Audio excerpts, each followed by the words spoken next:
తాకట్లో ఉన్న మీ బంగారాన్ని విడిపించి ఆ రోజు ఆన్లైన్ రేటుకి కొంటాం. Sharma gold company. నమస్కారం, మీరు చూస్తుంది సుమన్ టీవీ. నేను మీ కీర్తి. 2025 కొత్త సంవత్సరంలోకి అడుగు పెట్టేశాం. కొత్త నెల. మరి ఈ నెలలో ద్వాదశ రాశుల వారికి ఎలా ఉండబోతుంది? మంచి చెడులు ఒకవేళ కొంత గొప్ప చెడుగా ఉన్నా ఏ రెమెడీస్ చేసుకుంటే ఈ నెలని హాయిగా గడిపేయచ్చు? మనకి విశ్లేషించడానికి ప్రముఖ ఆస్ట్రాలజర్ సురేష్ శర్మ గారు ఉన్నారు. నమస్తే సార్. నమస్కారం కీర్తి గారు. నూతన సంవత్సర శుభాకాంక్షలు. క్యాలెండర్ ఇయర్ ప్రకారంగా హ్యాపీ న్యూ ఇయర్ సార్. మీకు కూడా అండి హ్యాపీ న్యూ ఇయర్. మీకు అలానే మనకి వెన్యూ ఇచ్చిన సుమన్ టీవీకి యాజమాన్యానికి ఇక్కడ ఉన్న స్టాఫ్కి అందరికీ ప్లస్ చూస్తున్న వాళ్ళందరికీ కూడాను నూతన సంవత్సర శుభాకాంక్షలు అండి. ఇది మనకు ఉగాది అంతా నూతన సంవత్సరం అయినా కానీ అది మనకు సాంప్రదాయబద్ధంగా జరుపుకుంటున్నాం కాబట్టి ఇది అంతకు వచ్చేటప్పటికి యూనివర్సల్ న్యూ ఇయర్ అని చెప్పేసి దానికి సంబంధించి కూడా మనం డిస్కస్ చేసుకుందామండి. చాలా సంతోషం అండి. సుమన్ టీవీ ప్రేక్షకులకి హ్యాపీ న్యూ ఇయర్ తెలియజేస్తూ, ఇందాక నేను చెప్పినట్టుగా సురేష్ గారు ద్వాదశ రాశుల వారికి ఈ న్యూ ఇయర్లో ఎలా ఉండబోతుందో తెలుసుకుందాం. ముందుగా మేషరాశి. ఓకే, సో మనం ఫస్ట్ అంటే అండి మనకి మహర్షులు ఏం చెప్తారంటే ఈ పర్టికులర్గా ఈ మనకి నవగ్రహాలు మనకు క్లూస్ ఇస్తాయి ఏంటంటే మనకి ఎక్కడ అనుకూలంగా ఉంటుంది, ఎక్కడ ప్రతికూలంగా ఉంటుంది, ఏ నక్షత్రంలో పుట్టిన వాళ్ళకి ఎలా ఉంటుంది ఏంటని చెప్పేసి ఇవి తెలుసుకోగలిగితే మనకి శోకం అనేది ఉండదని చెప్పి శాస్త్రాలు చెప్పారండి. అందుకని కొంతమందికి తెలుసుకుంది ముందుగానే ఓకే ఈ ప్రాబ్లం రాబోతుంది, ఇది రాబోతుంది అని చెప్పేసి ఓకే ఇది ఉండటం వల్ల మనకు కొంచెం జాగ్రత్తగా ఉండాలి. నేను ఒకళ్ళు విజయవాడ నుంచి ఫోన్ చేశారు, చూశాను వైఫ్ అండ్ హస్బెండ్తో కొంచెం ప్రాబ్లంగా ఉందండి అని చెప్పారు. నాకు వెంటనే చెప్పాను, ఏమంటే రాబోయేది మీకు అష్టమశని రాబోతుంది 2.5 సంవత్సరం, అది ఇండికేషన్ మీకు ఇప్పుడే కొట్టేసింది, చాలా వరకు తగ్గి ఉండాలి మీరు మీ మిస్సెస్ తోటి. ఎందుకంటే మీరు ఇంకొకటి చేసి వాళ్ళు ఇంకొకటి చేసి అది మొదటిగా మోసం వచ్చేటట్టుందండి, ఇది అని వివరించానండి. ఇలా తెలుసుకోవటం ఫస్ట్ రెమెడీ. అప్పుడు వాళ్ళకి సబ్ కాన్షియస్ మైండ్లో ఉంటుంది ఓకే ఈ 2.5 సంవత్సరం నాకు ఇవి అన్ని ట్రిగ్గర్ అవుతాయి కాబట్టి నేను కొంచెం తగ్గు ఉండాలి అని చెప్పేసి ఈ ఒక్క చిన్న అవేర్నెస్ ఉంటే లైఫ్ అనేది చాలా స్మూత్గా ఉంటుంది. అందుకే మనం జ్యోతిష శాస్త్రాన్ని నేర్చుకోవాలండి. సో మనం ఆన్ ది హోల్ గా చూడం కదా, లైక్ అంటే డేట్ ఆఫ్ బర్త్ ప్రకారంగా టైంగా. సో అందరికీ ఒకేలాగా ఆల్మోస్ట్ 50 to 60% అవ్వచ్చునా అండి, ప్లస్ ఆర్ మైనస్గా? ఇప్పుడు మేష రాశిలో కోట్లాది మందిలో లక్షలాది మంది ఉండొచ్చును కదా. కరెక్ట్, మీరు అడిగిన క్వశ్చన్ వెరీ ప్రాక్టికల్ క్వశ్చన్ అండి. మేషరాశిలో పుట్టిన వాళ్ళందరూ ఒకేలాగా ఉండదండి. అందులో మళ్ళీ నక్షత్రం ఉంటుంది, నక్షత్రం బట్టి మారిపోతుంది, పాదం ఉంటుంది, పాదం బట్టి మారిపోతుంది. ఇంతేకాకుండా లగ్నం అని ఉంటుందండి. ఈ లగ్నం చాలా ఇంపార్టెంట్. వ్యక్తిగతంగా మనకు కలిస్తే వాళ్ళకున్న దశ భుక్తిని బట్టి తెలుస్తుందండి. సో మేషరాశి ఉన్న వాళ్ళకి అందరూ ఒకటే 50%, 40% ఇది మనకి గోచారం అంటారు. ఇది ఒక పారామీటర్ మనకి మెంటల్గా ఎలా ఉంటుందని చూపిస్తుంది. ప్లస్ రియల్ టైంలో ఏ ఇన్సిడెంట్స్ ద్వారా వచ్చిందనేది మనం వాళ్ళ యొక్క జన్మ జాతకాన్ని కనుక చూసుకొని అందులో దశాభుక్తిని చూడాలండి. దశ కనుక అనుకూలంగా ఉంటే ఈ ఫలితాలు ప్రతికూలంగా ఉన్నా కానీ అంత ఇబ్బంది పడరు. అయితే దశాభుక్తి కనుక మనకి ప్రతికూలంగా ఉండి ఇది ప్రతికూలంగా ఉంటే చాలా ప్రాబ్లం అవుతుంది. కాబట్టి అందుకని విశ్లేషణకి ఎవరికైనా ఇండివిజువల్ కనెక్ట్ అయితే కనుక మనం ఇంకా బాగా క్లారిటీగా చెప్పవచ్చు. సో మేషరాశి వారికి ఎలా ఉండబోతుందో తెలుసు. సో మేషరాశి కనుక చూసుకుంటే వీళ్ళు అశ్విని 1, 2, 3, 4 పాదాలు, భరణి 1, 2, 3, 4 పాదాలు, కృతిక ఫస్ట్ పాదం, వీళ్ళంతా మనకి మేషరాశి కింద వస్తారని మనం చెప్పుకోవాలి. అయితే ఈ రాశి వాళ్ళు జనరల్గా ఎలా స్వభావం ఉంటుంది అంటేనండి వీళ్ళకి జ్యేష్ఠ సోదరులు ఎక్కువ ఉంటారంటండి. ఓకే, ఈ రాశిలో పుట్టిన వాళ్ళకి. రెండోది వీళ్ళకి పౌరుషం చాలా ఎక్కువ, పట్టుదల చాలా ఎక్కువ, అనుకున్న పని ఎంత దూరమైనా తీసుకుని వెళ్ళిపోతారండి. వాళ్ళకి నచ్చితే ప్రాణాలు అనేస్తారండి, నచ్చని పని ఏదైనా చేస్తే ఒక్క నిమిషం కూడా భరాయించలేరండి. ఇలాంటి స్వభావం కలిగిన వాళ్ళంతా మేషరాశి అని మనం చెప్పుకుంటామండి. ఈ జనవరిలో మనకి జనవరి 1 నుంచి మనకి పుష్యమి మాసం స్టార్ట్ అవుతుందండి. ఇందులో ఫస్ట్ 15 రోజులు మనకి శూన్య మాసం అని కూడా అంటారు. అంటే మనకి ఎక్కువగా షోడశ సంస్కారాలు కదా, మనకి ముహూర్తాలు కానీ పెళ్లిళ్ళు కానీ ఇలాంటివి కానీ ఏముండవు.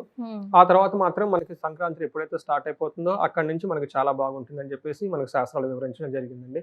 కొంతమందికి కొన్ని ఆచారాల ప్రకారం అవి మంచి మాసాలు కూడా అని కూడా చెప్తూ ఉంటారు అనమాట. ఇప్పుడు సంక్రాంతి తర్వాత అనమాట. బట్ ఏదైనా కానీ ధనుర్మాసం కాబట్టి మనకి 15 days ధనుర్మాసంలో ఉంటాం కాబట్టి విష్ణుమూర్తికి ప్రీతికరమైన మాసం కాబట్టి ఈ మాసంలో ఆధ్యాత్మికంగా ఎంతోమంది ఉంటారు. అందులో పర్టికులర్గా అయ్యప్ప స్వాములు కానివ్వండి వీళ్ళంతా కనుక మనకి కూడా న్యూ ఇయర్ అనుకోవచ్చు అనమాట క్యాలెండర్ ఇయర్ ప్రకారం పెడితే. ఇలాంటి వాళ్ళకి మనకి సూర్యుడు వచ్చేటప్పటికి 14వ తారీఖున మారుతున్నారండి మకర రాశిలోకి. తర్వాత బుధుడు వచ్చేటప్పటికి ధనుసు రాశిలో 4వ తారీఖు, శుక్రుడు వచ్చేటప్పటికి కుంభరాశిలో 28 వరకు, 28 తర్వాత మారి వాళ్ళకి కుంభరాశిలో ఎక్కువ ఉంటారండి 28 తర్వాత. కుజుడు వచ్చేటప్పటికి వీళ్ళకి మిథున రాశిలో ఉంటారండి జనవరి 26 వరకు. ఈ ప్లానెటరీ పొజిషన్ బట్టి కనుక మనకి ఇలా చూసుకుంటే ఎలా ఉంటుందంటే ఫస్ట్ సూర్యుడు మారక ముందు మారిన తర్వాత అన్నట్లు ఉంటుందండి. సూర్యుడు 14వ తారీఖు మారటం వల్ల అంటే హాఫ్ ఆఫ్ ది మంత్ ఇటు హాఫ్ ఆఫ్ ది మంత్ అలా ఉంటుంది. అంటే సూర్యుడు మారక ముందు 15 days, మారిన తర్వాత 15 days అనేది plus or minus plus or minus on the చూసుకుంటే హోల్ అండి హెల్త్ పరంగానా సూర్యుడు స్ట్రెస్ సూర్యుడు మేజర్ గ్రహాది కాబట్టి ఆయన ఇంపాక్ట్ ఎక్కువ ఉంటుందండి ప్రతి ఒక్కరికి. అందుకని ఆయన మారిన తర్వాత రిజల్ట్ ఎలా ఉంటుంది, మారకముందు ఎలా ఉంటుంది, మంత్ మధ్యలో మారుతున్నారు అనమాట ఆయన యాక్చువల్గా. ఎందుకంటే 2 వీక్స్ ముందు ఒకలాగా ఉంటుంది, 2 వీక్స్ తర్వాత ఒక రకంగా ఉంటుంది అనమాట వాళ్ళకి. ఇది చూసుకుంటే మనకి ఫస్ట్ 2 వీక్స్ ఇలా చుట్టూ వాతావరణం కొంచెం ద్వేషపూరితంగా ఉండే అవకాశం ఎక్కువగా ఉంటుంది. కానీ ఆ తర్వాత 2 వీక్స్ తర్వాత వీళ్ళకి అనుకున్న పని అనుకున్న విధంగా జరుగుతుంటుందండి. అందుకని ఫస్ట్ 2 వీక్స్ వీళ్ళు ఆధ్యాత్మికంగా ఉండడం చాలా ఇంపార్టెంట్. సంక్రాంతి తర్వాత వీళ్ళు చాలా చక్కగా ప్లాన్లు చేసుకుంటే ఏ పని తలపెట్టినా కానీ బాగా విజయం వచ్చేసే అవకాశం వీళ్ళకి ఎక్కువగా ఉంటుంది.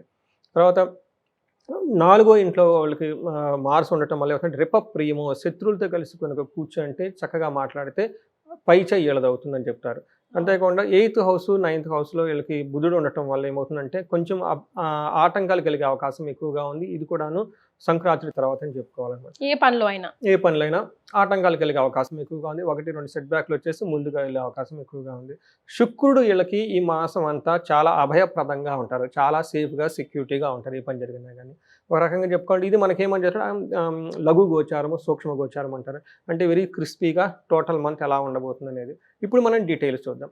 వీళ్ళకి సంక్రాంతి తర్వాత వచ్చే ఒక 10 days 10 to 15 days ఒక అద్భుతమైన టైం ఈ పీరియడ్ అని మనం చెప్పుకోవాలండి. వీళ్ళకి ఎలా అంటే అర్ధసిద్ధి, సదారోగ్యం, బంధుమిత్ర సమాగమ, రాజదర్శనం, ఓకే, సల్లాపో, సుఖ సౌఖ్యం, దశమే స్థితి అని వీళ్ళకున్న సూర్యుడు యొక్క పొజిషన్ బట్టి కనుక చూస్తే ఎలా ఉంటుందంటే మంచి ఆరోగ్యంగా ఉంటారు, బంధుమిత్రులు కలుస్తారు, అధికారులతో చక్కగా కలుస్తూ ఉంటారు, పెద్దలతో సంభాషించి వాళ్ళకి కావాల్సిన పనిని చక్కగా చేయించుకునే సామర్థ్యతలకు చాలా ఉంటుంది, కార్యసిద్ధి కలుగుతుంది. పట్టిందల్లా బంగారమే టైప్ అనుకోవాలి. ఈ టైంని మేషరాశి వాళ్ళు పర్టికులర్గా గవర్నమెంట్ ఎంప్లాయీస్ని కలవటం కానివ్వండి, కోర్టు రిలేటెడ్ పనులు చేసుకోవటం కానివ్వండి, తర్వాత తండ్రికి సంబంధించిన పనులు కానీ ఇలాంటి తండ్రి వారసత్వానికి సంబంధించిన పనులు కానీ కనుక చేసుకోగలిగితే చాలా చాలా చక్కగా అద్భుతమైన విజయం వచ్చేస్తుంది. వీళ్ళకి ఆ 10 days కాదండి, వచ్చే 1 month కూడా వీళ్ళకి చాలా బాగుంది. ఈ పర్టికులర్ విషయంలో మనం చెప్పుకున్న వాటిలో మనకి 4వ ఇంట్లో వీళ్ళకి కుజుడు ఉన్నారండి. 4వ ఇంట్లో కుజుడు ఉండటం వల్ల ఇంట్లో కొంచెం సంబంధించిన ప్రాబ్లమ్స్ వచ్చే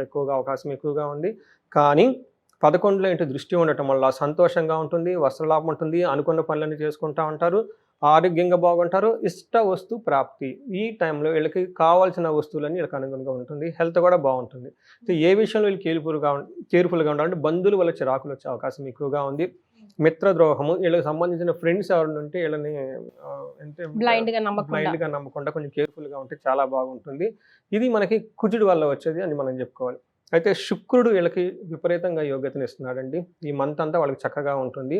ఎలా ఉంటారంటే పుష్టిం, కాంతిం, తదాకీర్తి, మిష్ట కార్యసిద్ధిం, క్షీరాన్న భోజనం, కుర్వా శుక్రై దశాఫలం అని చెప్పేసి ఏకాదశోగత అని చెప్పి శుక్రుడు వల్ల, శుక్రుడు అనగానే మనకి ఏం గుర్తొస్తారంటేనండి భోగం, ఓకే, లక్ష్మి, తర్వాత ఐశ్వర్యం, ఇవన్నీ మనకి గుర్తొచ్చేస్తాయి. అంటే లగ్జరీ, హైఫై, డిగ్నిటీ, ఇవన్నీ మనకి శుక్రుడు వల్ల వీళ్ళకి అనుకూలంగా ఉండటంతో ఎలా ఉంటుందంటే అండి పుష్టిగా ఉంటారంట, ముఖం అంతా కాంతివంతంగా ఉంటుంది, కీర్తివంతంగా ఉంటుంది, ఇష్ట కార్య సాధన. ఈ టైంలో కనుక ఏదైనా పని చేసుకుంటే చక్కగా పని అంతా వీళ్ళకి అనుకున్నట్టు అవుతుందని చెప్పుకోవాలి. అంతేకాకుండా క్షీరాన్న భోజనం అంటే మనకు మిల్క్తో చేసిన పదార్థాలు, స్వీట్స్ కానివ్వండి, అవన్నీ బాగా తినే అవకాశం ఎక్కువగా ఉంది.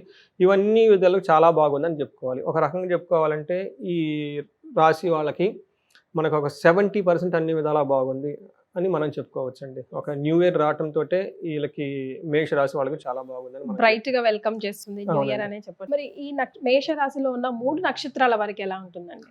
ఇది మన నక్షత్రం ప్రకారం చూసుకుంటే ఇంకా బాగా ప్రిసైజ్గా ఉంటుందండి. ఇది ఎలా ఉంటుందంటే ఇప్పటిదాకా మనం చెప్పుకున్న విషయాలతో పాటు అదనంగా ఇవి కూడా చూసుకోవాలన్నమాట. ఇందులో మన అశ్విని నక్షత్రం వాళ్ళకి చూసుకుంటే హెల్త్ కాంప్లికేషన్స్, కొంచెం బాడీ పెయిన్స్ అవన్నీ వచ్చే అవకాశం ఎక్కువగా ఉంది. మనం ఇందాక చెప్పుకుంటే వీళ్ళకి కూడా గొడవలు అయ్యే అవకాశం ఎక్కువగా కనిపిస్తూ ఉంది. అయితే ఫారిన్ వెళ్ళాలనుకున్న వాళ్ళకి, వీళ్ళకి ఈ రాశి వాళ్ళకి, ఈ నక్షత్రం వాళ్ళకి చాలా బాగుంటుంది. అంటే కొంచెం దూర ప్రయాణాలు వెళ్ళాలి, లేదంటే వేరే చోట్ల సెటిల్ అవ్వాలి, ఇలాంటి విలేజ్ నుంచి వచ్చేసి మనకి సిటీలో సెటిల్ అవ్వాలి, ఇక్కడ వాళ్ళు అమెరికాలో వెళ్ళాలనుకున్న వాళ్ళు కూడాను చాలా అద్భుతమైన టైం అని మనం చెప్పుకోవాలి. అంతేకాదు ఓవరాల్గా చాలా క్షేమంగా ఉంటుంది. జనవరి 17th నుంచి 1st వరకు ఏదో ఒక పనిలో వీళ్ళు అంతకుముందు తలపెట్టి చేద్దాం అనుకున్న ఒక పనిలో సరైన కార్యం సిద్ధించక దానివల్ల డిసప్పాయింట్ అయ్యే అవకాశం ఎక్కువగా ఉంది. ఇది అశ్విని నక్షత్రం వాళ్ళకి చూడాలి. భరణి నక్షత్రం వాళ్ళకు కూడాను వీళ్ళకి 2 విషయాల్లో కొంచెం కేర్ఫుల్గా ఉండాలి. ఒకటి, ఫస్ట్ 10 days జనవరిలో మనీకి ఇబ్బంది పడే అవకాశం ఎక్కువగా ఉంది. హెల్త్ కాంప్లికేషన్స్ ఉండే అవకాశం ఎక్కువ ఉంది. మూడో విషయము, వీళ్ళు గొడవలయ్యే అవకాశం ఎక్కువగా ఉంది, అది కూడా బంధువులతోటి. అయితే వీళ్ళకి చాలా బాగా ఫేవరబుల్గా కనిపించేది ఏంటంటే చిన్న చిన్న గొడవలు అయ్యి వచ్చిన బట్ ఓవరాల్గా మంత్ అంతా చాలా క్షేమంగా ఉంటారు.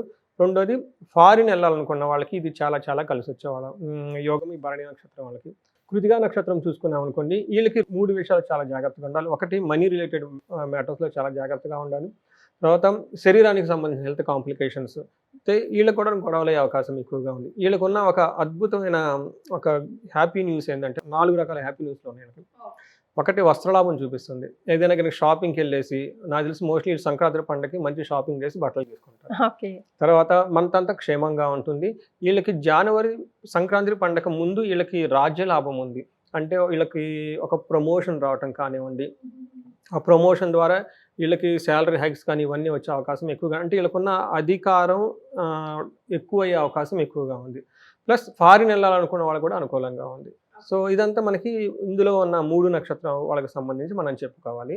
అయితే మనకి జ్యోతిష శాస్త్రంలో ఏం చెప్తారంటే లత్త అన్న ఒక కాన్సెప్ట్ ఉంటుంది, లేదంటే మృత్యు నక్షత్రాలు అంటారు అనమాట. అంటే ఏమవుతుందంటే కొన్నిసార్లు అన్ఎక్స్పెక్టెడ్గా కొన్ని దుస్సంఘటనలు జరిగే అవకాశం ఎక్కువగా ఉంటుంది.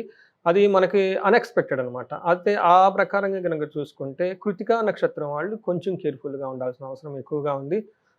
వీళ్ళకి ఎందుకంటే ఈ కృతికా నక్షత్రానికి 3-4 క్రూర గ్రహాల తో రిలేషన్షిప్ ఎక్కువగా ఉండటం వల్ల వీళ్ళు కొంచెం ఎక్కువగా పూజలు అవి చేసుకుంటే సరిపోతుంది. ఓకే. సో ఎలాంటి పూజలు చేసుకోవాలి?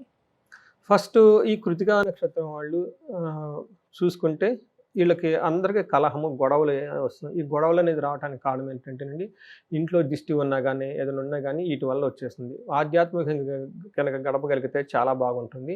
పర్టికులర్గా వీళ్ళు అందరూ కలిసి ఒక్కసారి తీర్థయాత్రలు కనుక చేయగలిగితే కుటుంబం అంతా కూడా చాలా బాగా కలిసి వచ్చేస్తుంది చెప్పుకోవాలి. కృతికా నక్షత్రం వాళ్ళు పర్టికులర్గా వీళ్ళు రాహుకేతులకు సంబంధించి ఏదైనా పూజ చేస్తే బాగుంటుంది. వీళ్ళు విజయవాడ కనకదుర్గమ్మ కనుక దర్శనం చేసుకోగలిగితే, దర్శనం అయిపోయిన తర్వాత అక్కడ సుబ్రహ్మణ్యేశ్వర స్వామి టెంపుల్ ఉంటుందండి పైన కొండ మీదే. అక్కడ సుబ్రహ్మణ్యేశ్వర స్వామికి పూజ చేయించుకోలేదంటే పక్కన మనకి సపరేట్గా కూర్చొని దీపారాధన చేస్తూ ఉంటారు.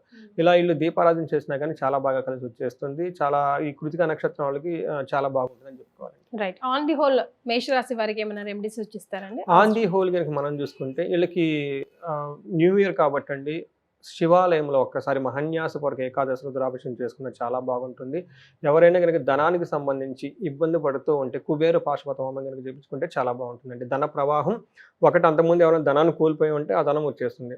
రెండోది, ఇప్పుడు వీళ్ళు ధనం ఇచ్చారు కానీ వీళ్ళు ధనం వీళ్ళకి రావట్లేదు, ఇది రెండో ప్రాబ్లం. కొంతమంది ఏంటంటే మా దగ్గర బిజినెస్ ఏదో నడుస్తుందండి, కొంచెం బాగా ఫ్లో రావాలనుకున్న వాళ్ళు కూడాను లక్ష్మీ కుబేర పాశుపత హోమం కనుక చేయించుకోగలిగితే చాలా చక్కగా మనీ ఫ్లో వీళ్ళకి వచ్చేస్తుందండి. రైట్. చాలా సంతోషం అండి. ధన్యవాదాలు. ధన్యవాదాలండి.